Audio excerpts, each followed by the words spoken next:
Welcome, everyone. Thank you for coming. We're going to get started here on our latest LabCharts Mastery Series webinar. This one is going to be covering macros. If you're not familiar with what macros are a feature in LabChart that allow us to automate different processes in LabChart outside of the scope of the normal things that you would use day to day. It's going to allow you to do things very customizable and things that you wouldn't normally see in some of the features that we have. So we're going to show you some examples. We're going to write some together, and we're going to show you some of the power of macros on the higher end. So before we get into the meat of our webinar here, we're going to talk about how the webinar works. All attendee audio is muted, so I won't be able to hear you during the presentation.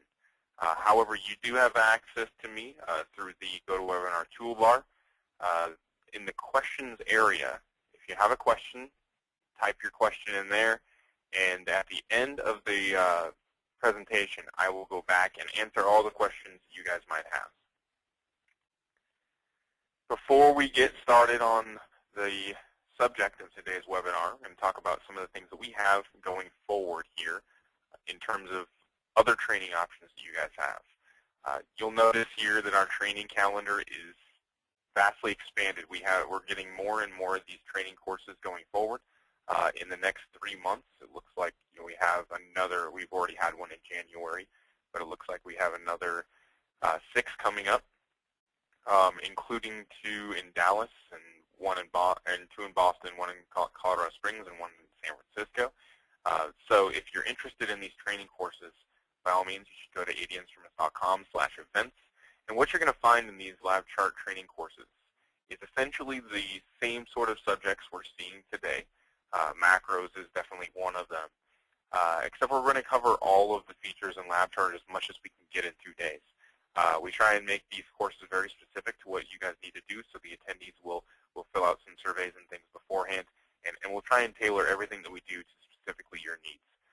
So if you're interested in learning more about LabChart, this is the greatest option we have for you.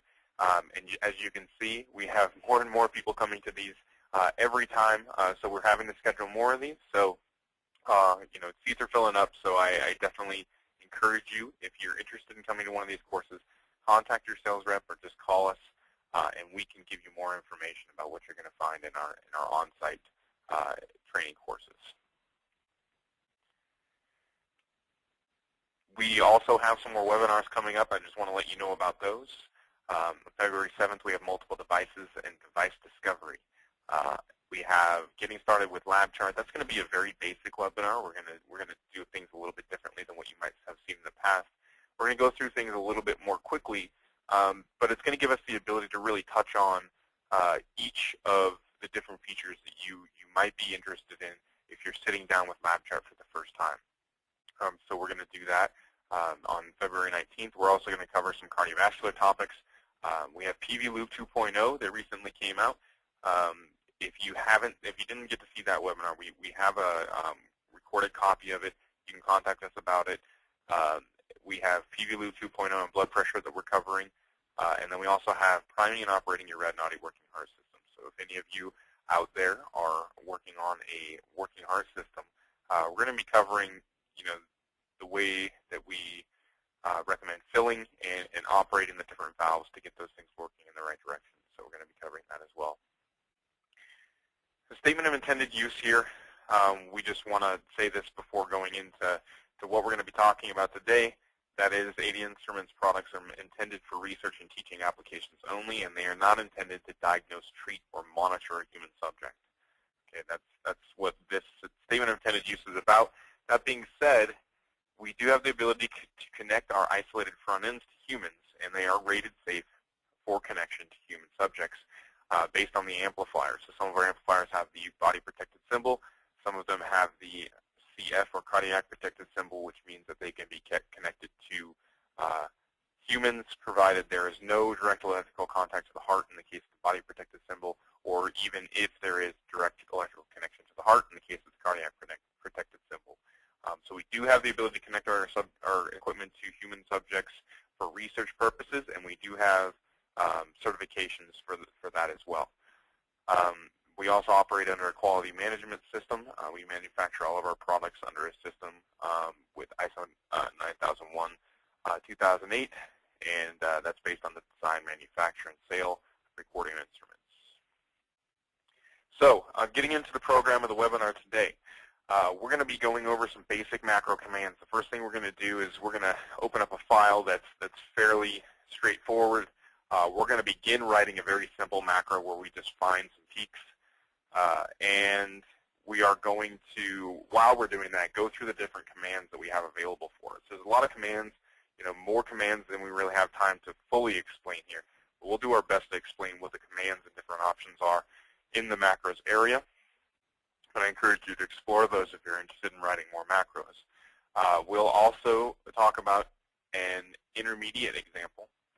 This intermediate example is going to be finding pulse transit time. And so we're going to go through that as well. We're also going to be talking about something that's fairly new, and that is event scripting. Event scripting is going to give us the ability to write macros that operate in real time. So based on events happening in real time, we can do some sort of action and run an entire script based on what we see happening in real time. And I'll give you an example. And we're going to get fairly advanced with that example. This will be the first time we actually get into some very basic scripting, but that's the idea behind event script, is that you have the ability to create a script that operates in real time on the software and gives you sort of an and shows you a way that you can use the scripting in the background fairly easily. And then what we're going to be doing is we're going to show you some examples at the end of some of the power of macros and really give you a rundown on some of the cool things that we can do with macros. So I'm going to switch over to LabChart here.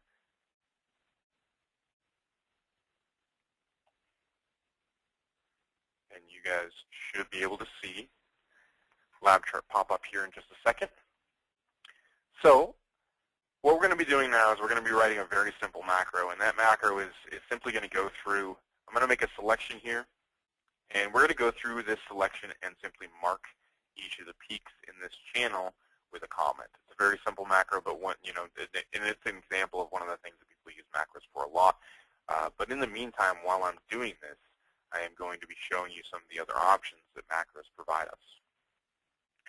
So to get started, I'm going to go to macro and start recording. Okay, that's usually the first step when we start recording a macro. So what the macro allows us to do is essentially it writes a script for us in the background. If we do what I just did, where I say macro start recording, what's going to happen is LabChart is then going to record all of the actions that I do while I'm recording this macro. So if I were to change the position of one of my windows, move things around, open a window, do any number of commands, LabChart will record that as text in the VB script. It is important to note that, and when I'm teaching this course with people in front of me, doing this hands-on in the LabChart training course, one of the things I always warn about is to not ever make a click that I'm not making. And the reason I say that is because people get a little click happy, and they'll simply just click in the window, and that'll be recorded as part of their macro. So when we're doing this type of macro recording, we have to be careful that we are very deliberate in what we do with our mouse clicks and things like that. So again, to get started, we're going to go to macro, start recording. And as you can see here, this is what opens up as a little VB script window. And our VB script is going to be written in here as we do the rest of our macro. So what I want to do is I want to look at the recording commands now. So the recording commands tell us what they're specific to the actual macro. They're not commands that necessarily do anything. They're not normal commands that we would use on a day-to-day basis in LabChart. They're specifically for the macro. And what they will do is they give you the ability to wait, which means the macro, as it's going through its process, will wait a certain amount of time. And you'd use that in circumstances where you need to wait for a process to complete before you go on to the next step. That's often how we use it. You can play a sound or open a message. And we'll show you a couple examples of that a little later. The other options we have here are find all, repeat, repeat while in block, repeat while in selection, repeat select every, and repeat select each block. We're not going to take the time to go through all of these. We'll open a few of them up and show you what we're talking about with the way these work. But essentially, there are different ways of creating a repeat loop in LabChart, or in LabChart's macro feature. So if I open find all, for instance, find all, if you're familiar with our commands find command in LabChart, and that is a normal command, it's under commands and find, this looks exactly the same. Except for the difference is this goes directly into the macro and tells the macro to find all of the things that fit the criteria that you're putting into the find command here. So the different macro commands that we have here operate in the same way. So if I go to recording commands and I say find all, I can say find data, local maxima, 5% threshold, and that's what we're going to be looking for here in this. We're going to be finding every peak. So we're going to find data, local maxima, in our volume pulse channel with a 5% threshold. We're going to do a single point selection. Gives us some flexibility here in the find command on how we're actually going to be making selections, and I'm going to show you something that's a little bit different later when we do our second macro. But this is the function that we're going to be using. So I'm going to click Find. And you'll notice what happens. In our script here, we have written that find command. Okay, very simply. So this essentially writes the script in the background. We'll come back to this later. For now, I'm going to close this because I don't need it here while I'm writing a macro. But this just know that in the background, while we're doing these commands, the script is writing itself. So I'm going to discard this for now. We're going to kind of start over on this. We're going to go to macro, start recording. Okay, we're going to start over. Macro, start recording. Macro, recording commands, find all. And then we are going to find data, local maxima in this channel with a threshold of 5%, single point selection, that's good. And now when it finds all of the peaks, what we're going to do is we're going to go to commands, add comment, and mark it with a comment that says peak. That's what we need to do, and now we're going to click End Find, which ends the loop, okay, if that makes sense. So what we're going to say is, when we create a loop, what we're saying is, do this loop, meaning find all of these things. And every time you do, while you're doing this loop, I want you to do the next command that I do, and which I said was add this comment. Now, by clicking End Find, that means that's all the things I want you to do each time you find the thing I told you to find. Does that make sense? So what we've done is we said find all of these and add a comment. Okay. So what we should see, if we click Stop here, is our new macro options open here. We can name the macro Find Peaks.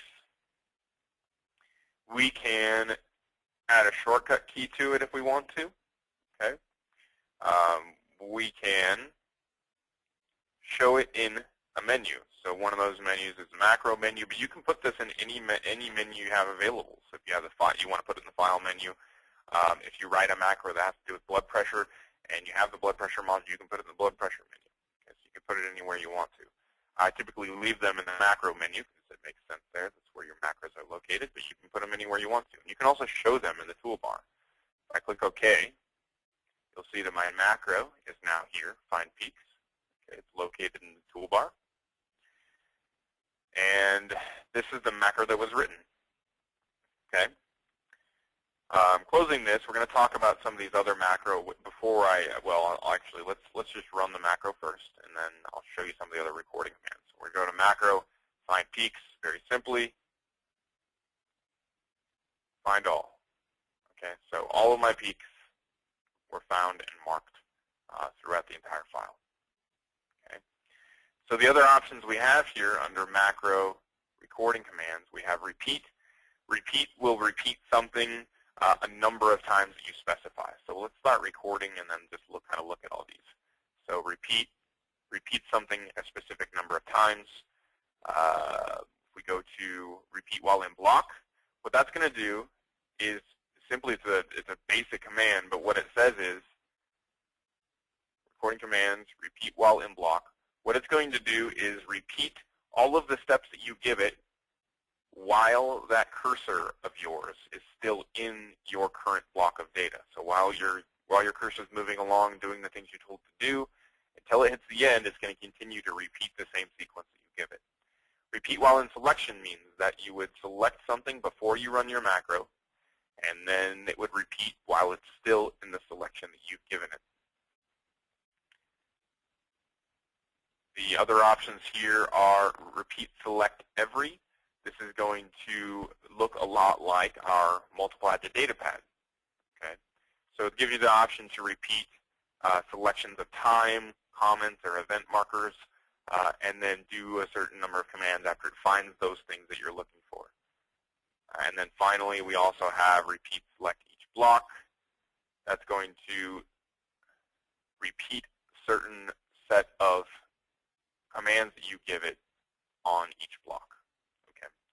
We also have wait while sampling, stop sampling, two different other features that you can put into your macros. So this is a very simple one that we wrote here. I'm going to get rid of this one.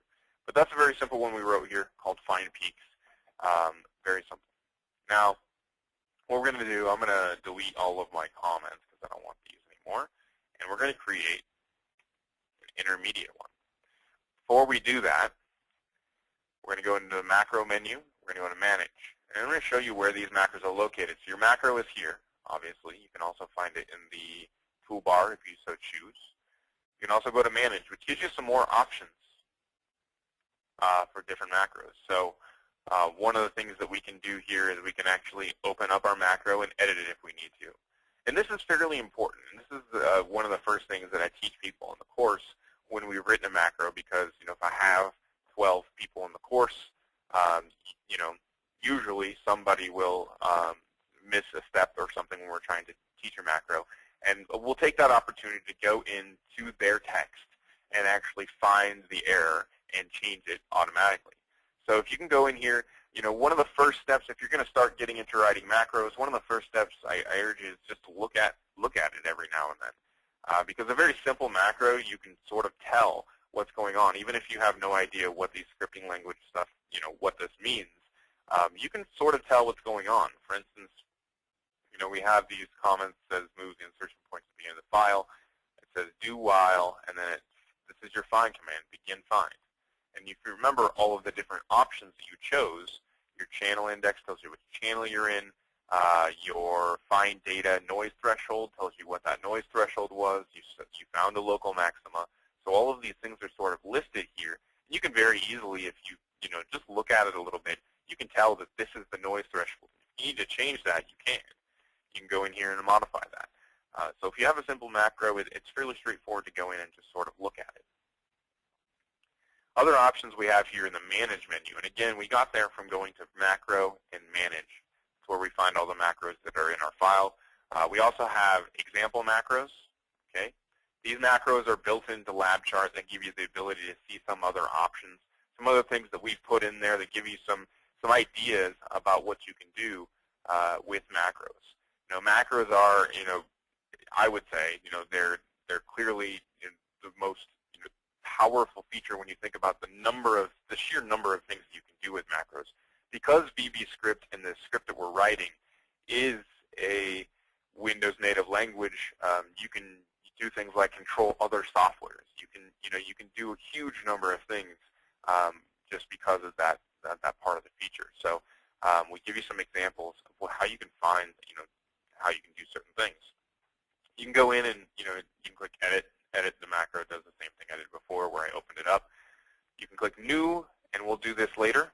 Okay, we're going to write a macro from scratch, which is something I normally don't teach, but we're going to show you a simple example with an event script that we're going to write one from scratch. We can delete the macro, obviously. You can go to the properties. You can change the name. You can change the menu it's in and do all of those things. You can also import or export a macro. If you export the macro, it's going to be save it as a VBScript file. If you import the macro, you can find another macro, for instance, I know that this one has a macro already written in it, or a number of these do. If I open that, I can import a macro, okay, from another file. Import, there it is. There's my new macro. Okay, so you can import those from other LabChart files, and you can export them as VBScript files. So this is what we have here in FindPeaks. What we're going to do now is we're going to write an intermediate example, and that intermediate example is going to find pulse transit time. Pulse transit time, in the case of this file, we're going to show that as being the time difference between the R wave on this ECG to the blood flow pulse measurement that we have in channel 2. Okay. So what we're going to do is we're going to write a simple macro, or an intermediate macro, and what we're going to start off again with macro start recording. Okay. But before we do that, what we're going to do is we're going to go to Window and Datapad and make sure that we get the datapad in the proper order to get the information that we want. So what we're going to be doing with this macro is we're going to be making a selection just like this one, selecting from the ECG to the blood flow. So the information we want to know about this is, let's say, we want to know the time it came from. So we're going to get time. We want to know the selection duration. Okay, so the selection duration is going to give us the time difference between that ECG R wave and the blood flow pulse. And we'll be happy with that. That's fine. So let's use our Smart Tile feature and get both our datapad and our chart view next to each other. Now, we're going to start our macro. We're going to go to Macro, Start Recording, and our text popped up. We don't really need to look at it, so I'm going to close this for now. Now, usually what I do in a macro, especially if I'm going to be analyzing the entire data file, what I'll do first, we're going to go to Macro. Sorry, we're going to do something else. We're going to go Macro, Start Recording, obviously, because we're going to start recording our macro. We're going to go to Commands, Find. We are going to go to the start of the file, and that's usually my first command for the macro. So we go to Commands, Find, go to the start of the file. And the reason is because the Find command, what we're using here, is moving the cursor. Okay? If I'm going to find all of these things throughout the entire file, I need to start all the way to the left at the start of the file and then move to the right to find the things I'm looking for. So I'm going to move that cursor to the beginning of the file. Now I'm going to go to Commands, or Macro, Recording Commands. So what I'm going to do here is now I'm going to tell the macro, now that I've gone to the beginning of the file, so that's the first step I want it to do. Now I'm going to tell it that I want it to repeat the following commands. And I'm going to use the Repeat While in Block option. So it's going to repeat while I'm in this current block all of the commands that I give it. So if I click this button here, it says Current Script Command Repeat While in Block. So now I know while this is open, now I know that the following commands that I'm going to give this macro are going to be repeated. Okay? So I'm going to give it the commands I want it to repeat. The first command is going to be to find the ECG R wave.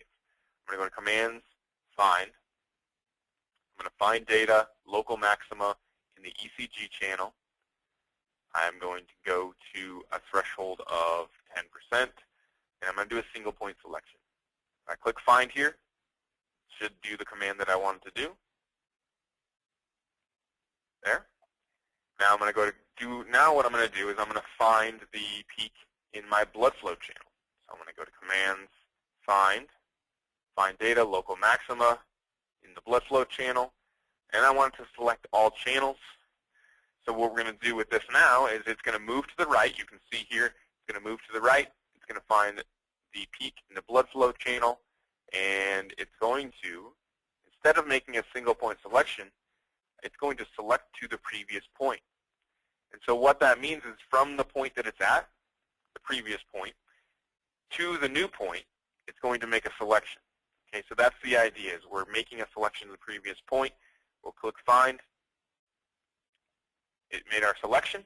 Now I want to go to Commands, Add to Datapad. So that's my repeat loop. I'm going to click End Repeat.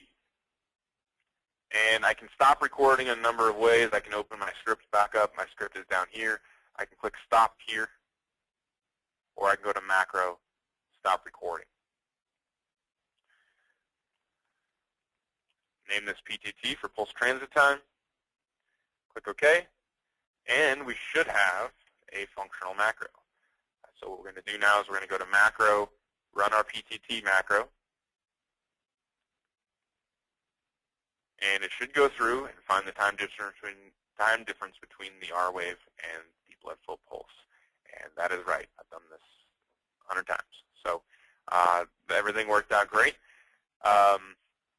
And our macro is written. So that's an example of an intermediate macro with a few more steps involved. And we're able to find the time difference between 2 points automatically throughout an entire file. Now, what we're going to do next is we are going to write an event script macro. So this is fairly, like I said, this is fairly new. This feature came out a few months ago at this point. But what we're going to do with this is I'm going to open a file here that gives me the ability to write an event script. So we're using our playback feature. I'll show you something here. We're using our playback feature. You can see some of the data coming in there. And with this playback feature, I am going to write a macro that does a number of things. Okay. The first thing that it's going to do is each time it crosses this guideline, we're going to add a comment. Okay. But that's not all. We're going to get more advanced than that because I want to show you some of the cool things you can do with event scripts that may not be readily apparent if you simply just try and write an event script. Okay. So we're going to try and get pretty deep into these. So we're going to go and we're going to go to Macro and Manage.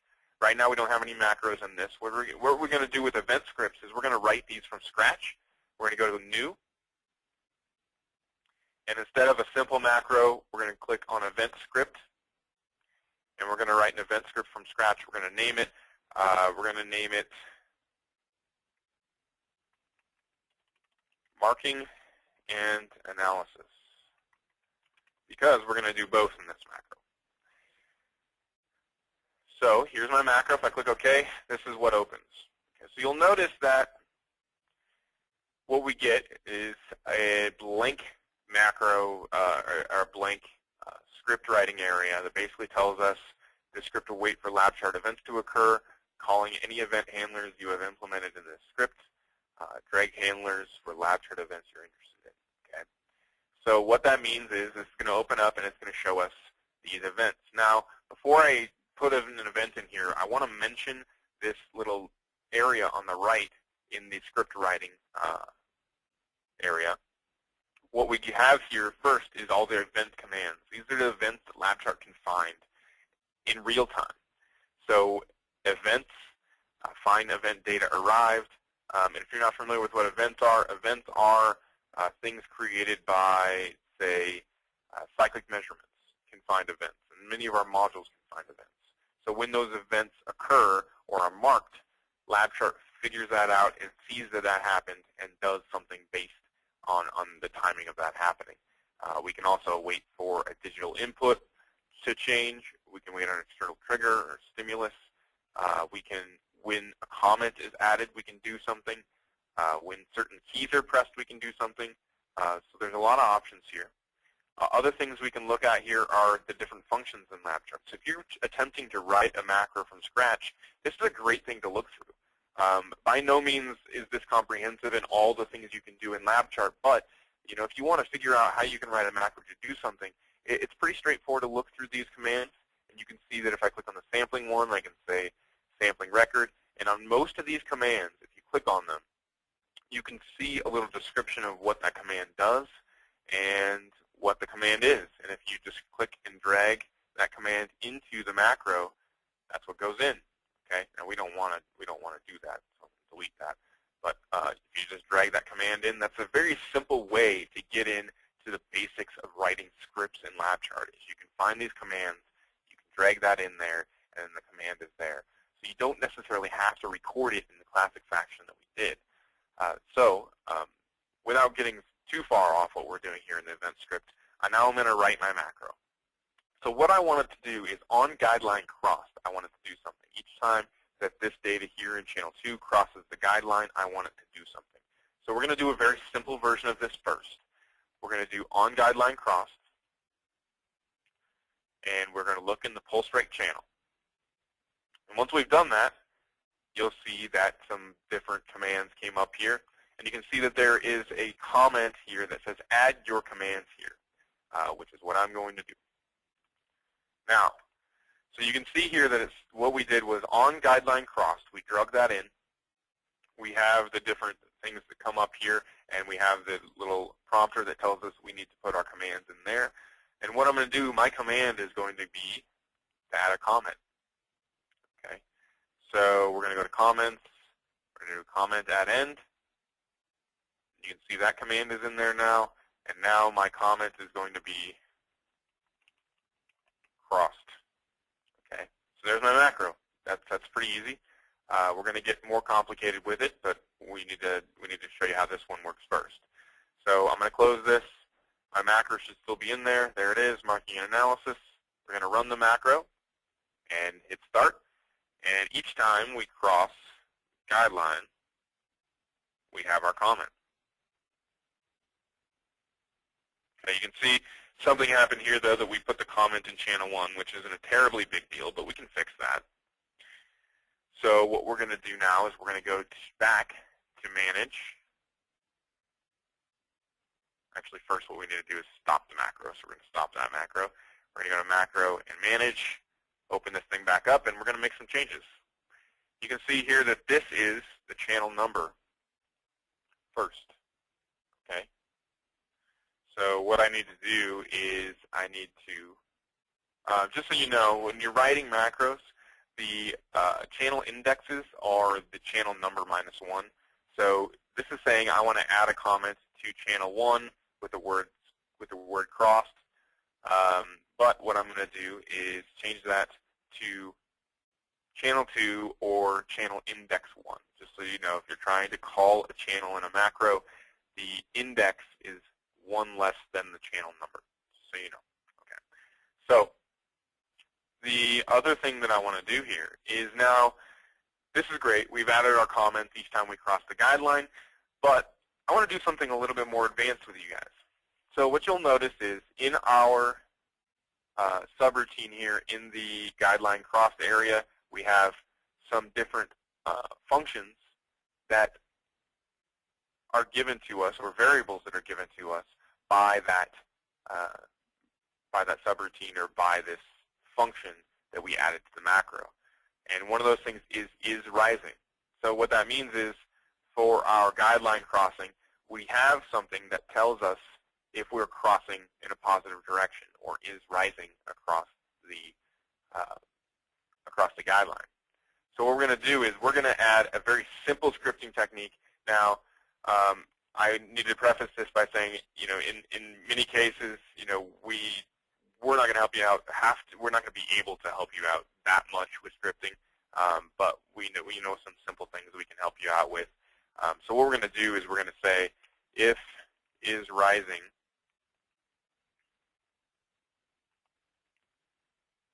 then, and we're going to do a different comment. So if is rising, that means if we are crossing this guideline in a positive direction, then we're going to add a comment that says too high. Then we are going to add a different comment if it's going down.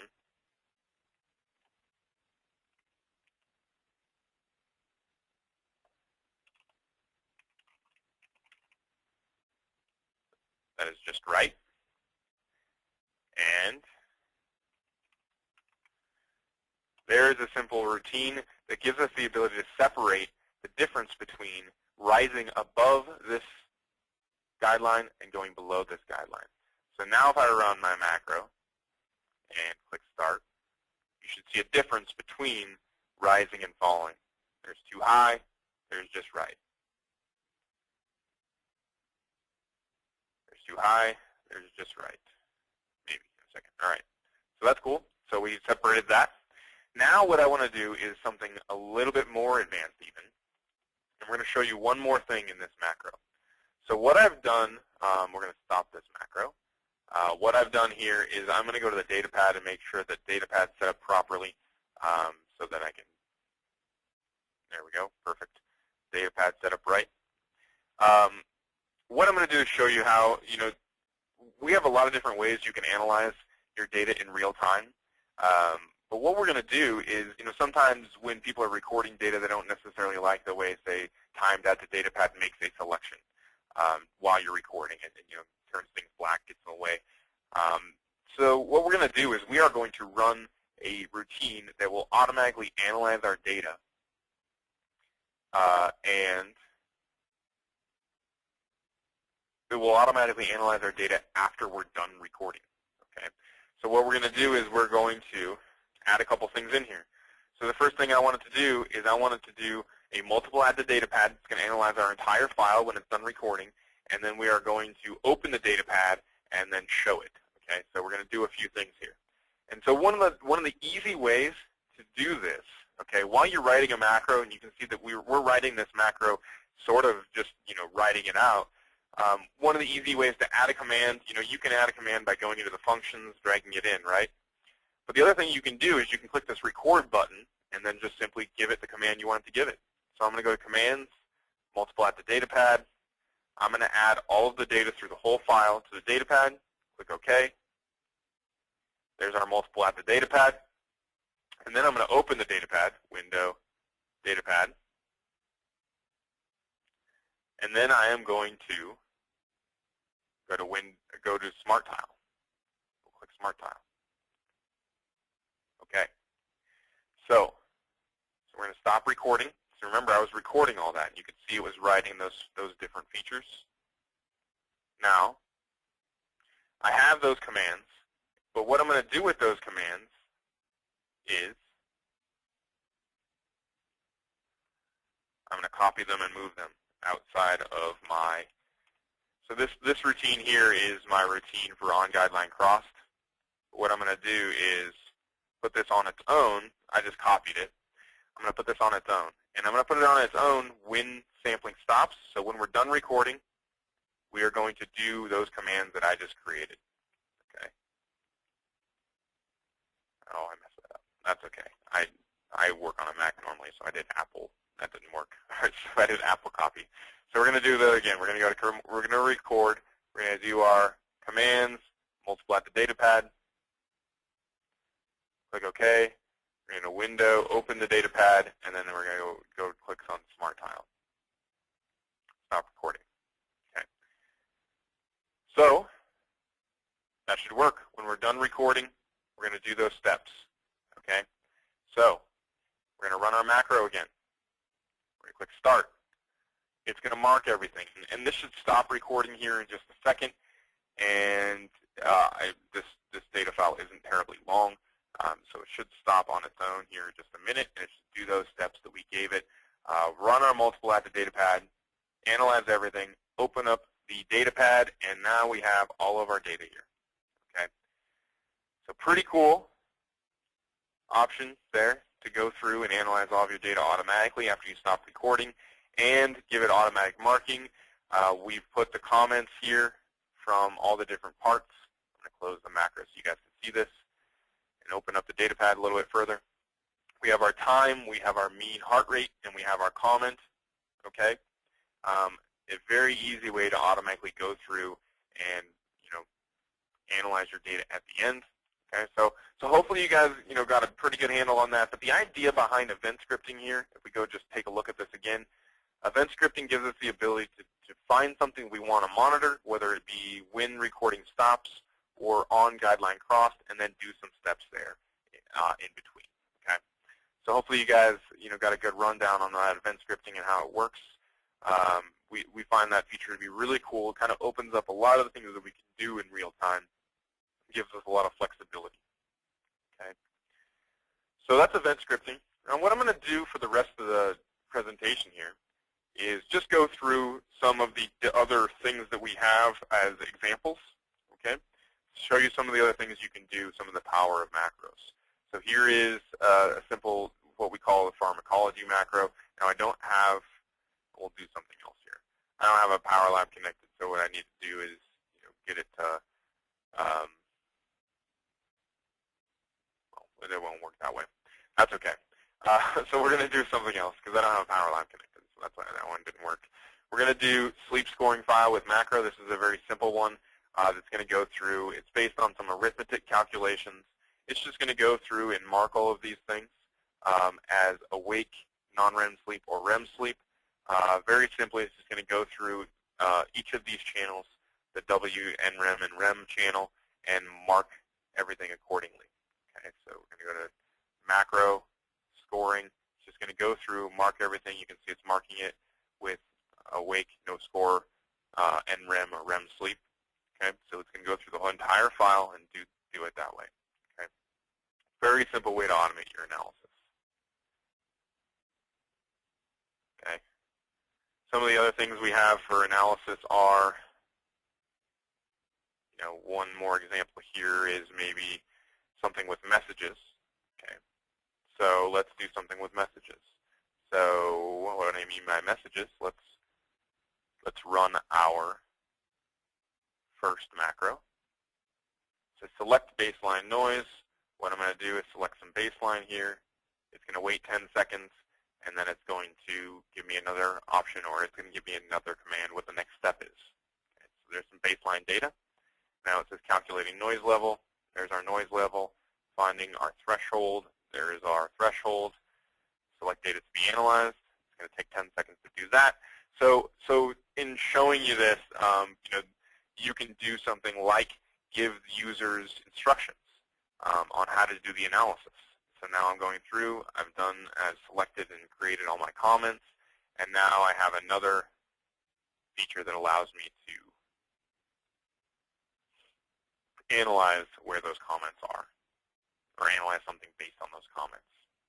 It's a pretty cool macro. We have another example here that allows us to find an index of baroreflex sensitivity. Okay, so one way we do that is we'll just make a selection of the whole thing. This looks like part of it was already analyzed. So we're going to analyze this area. We're going to go to macro. We're going to go to mark. So what we're going to do is it's going to go through and mark this. So if you're not familiar with a baroreflex sensitivity index, what it's doing is it's going through and finding the number of intervals that are increasing or decreasing in a row, a number of intervals, and systolic blood pressure, I believe. Yeah. Find those that are increasing in a row. You can see that it found a number of those, and then you can go through and analyze that as well. So different options here that you have for using macros, but we have a wide range of things that we can do.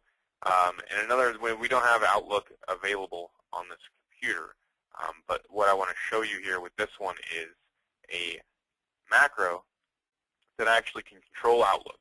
Okay, this would give you the ability to send yourself an email if something specific were happening during your recording. You could monitor, say, blood pressure going too high, and if that were the case, you could send yourself an email that tells you what's happening with your data without you actually being there.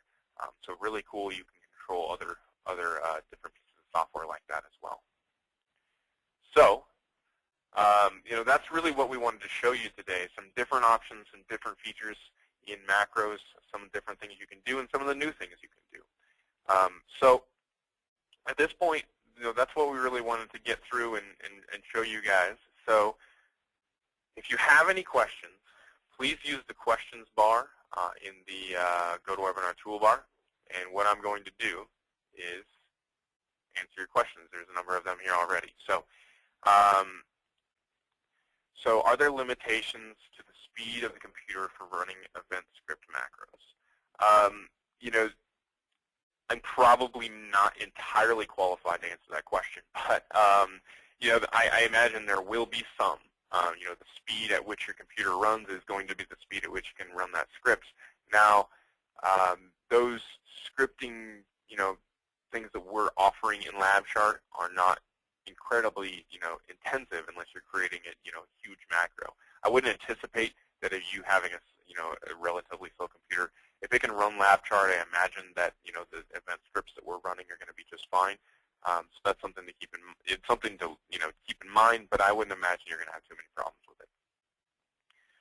So there is another question here for very long experiments. Is there a way to run a macro that automatically saves the data to the data file? There is.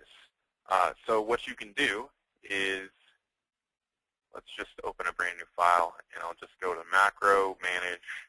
Let's do a new simple macro, and I'm just going to show you that command. So that command would be, now what you probably have to do if you wanted to do this is, we'll try that. We'll actually do this here. So here is File and Save. Okay, so I'm going to save this on the desktop. File, Save As. This is going to be Test.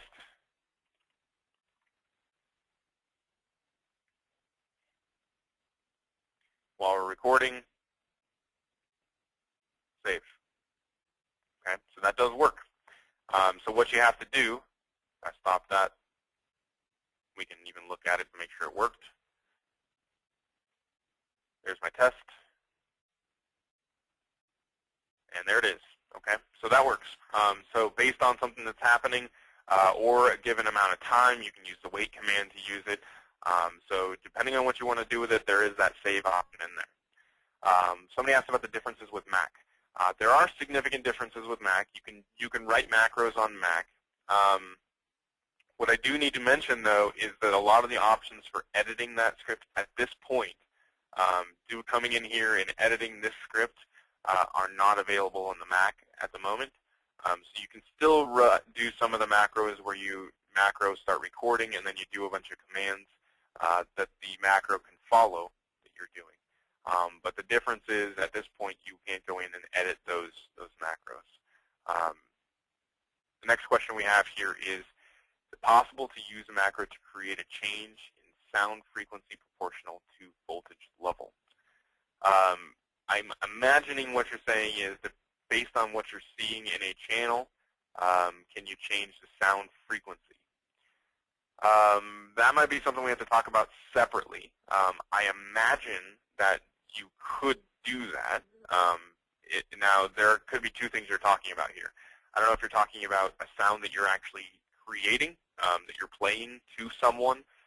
If you're talking about a sound, there's actually a feature that will do this without a macro. That feature is called audio output. And I don't think I have it set up here, but you can use audio output to do that. Audio output should give you the ability to change a sound that you're playing out based on what you're seeing in a channel. Now, that being said, if you wanted to do it based on, something you're sending out in terms of a stimulator, you could do that as well with a macro. So I guess we have a comment here on it. Used to tell if you penetrated a neuron or potential went down. Yeah, the best way to do that is to use audio output. That would be a great way to do it. You can find that it's an extension of the software. You can find it free on the website. If you just go to 80instruments.com and you go to downloads, you can find the audio output extension. And what it will do is it will change the frequency based on the potential that you're seeing. So it's a very simple way to do it.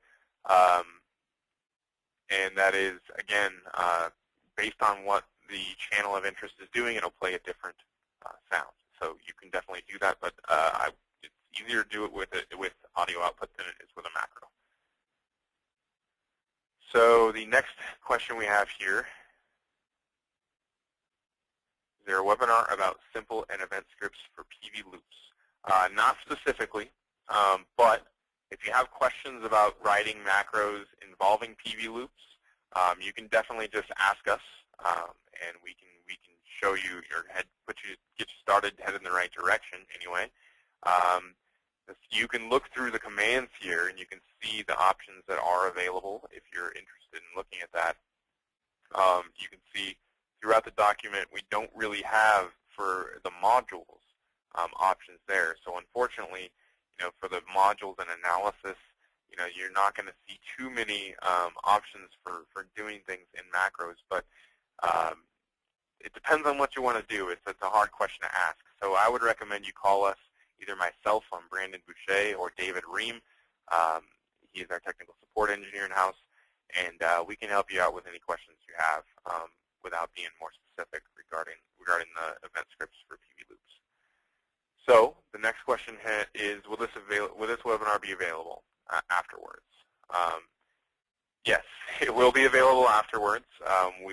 We'll post these videos online, and if you are interested in this, we should send you a link to it afterward automatically, but if you don't get that, just contact somebody here about it, and we'll send you a link to the website we host those on. We will put those online later for everyone to see. Next question we have here is, can we auto-scale or fix the scale with a macro? Yeah, I do believe we can. Let's record something here, and let's change the scale. So anytime I change the scale, plus, minus, auto-scale, all of those are written into a macro. So you can absolutely change the scale with the macro.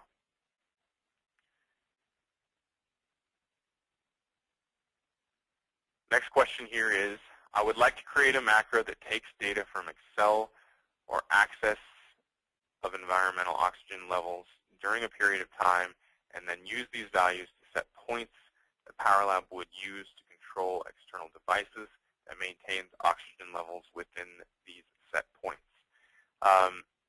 I do believe that's something that's possible. Now, I'm not entirely sure how to do that. I'm not that good. I have done things with PowerPoint before. We've done things with Excel before. Now, what that would require is being able to open the Excel file, find the correct cells in the Excel file, assign those to variables within our script, and then do things based on that. Now, in my head, I can imagine a way to do that, but I don't know enough about writing VBScript for Excel to tell you how. But I do believe that's something that would be possible. If you're interested in learning more, I do want to tell you guys one more thing here. If you're interested in learning more about macros, you have questions about macros, one great way for you to get help on that is to go to our software forum. So I'm going to show you what I'm talking about here with the software forum. I'm going to open this up, and I'm going to go to the software forum right here. This is our software forum, forum.avinstruments.com. This is a great way to ask macro questions.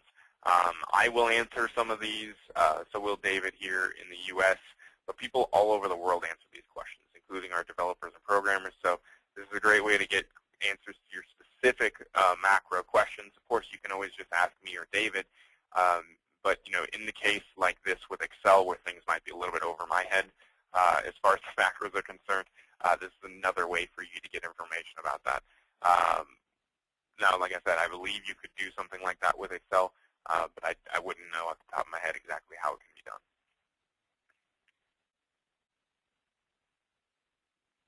Okay, at the moment, it doesn't look like we have any other questions. So I'd like to thank all of you guys for coming. It was, I hope this was very useful. I know it was a lot of information, but you can rewatch this online later on.